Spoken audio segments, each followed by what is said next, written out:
Бедност в отношенията, което е довело до вашето прекратяване и вашата раздяла.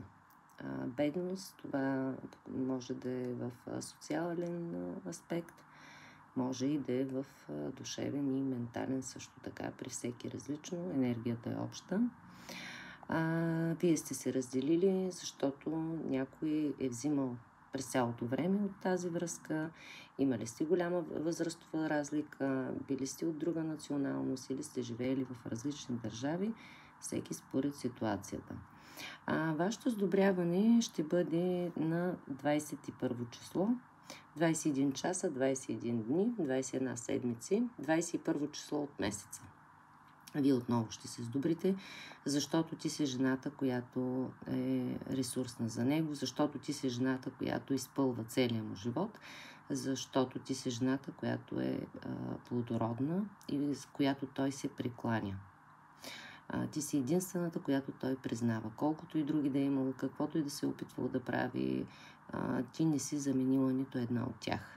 Изпъквала си по един много харизматичен начин. Изпъквала си по един много земен начин, който така привличаш всичко, цялото изобилие. Някак си идва при тебе доброволно, само. Жена, която умее да бъде властна, но с мекота. С мекота, с женственост, и това нещо, разбира се, на мъжете изключително много им харесва.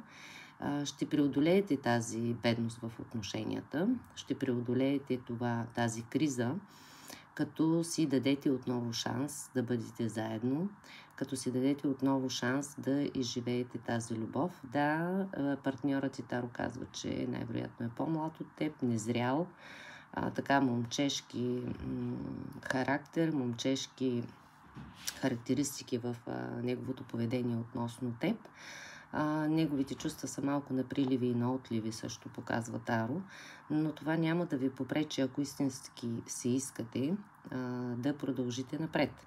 Всички ние имаме някакви недостатъци и всички ние имаме някакви такива по-странни черти от характера в себе си, които ни различават един от друг, разбира се, но определено да.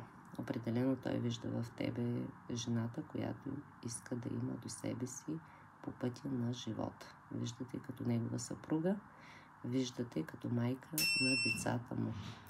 Благодаря, че си с мен. Всеки ден различни таро разклади на различни теми. За личен таро разклад, който се заплаща, ме пиши на лично съобщение.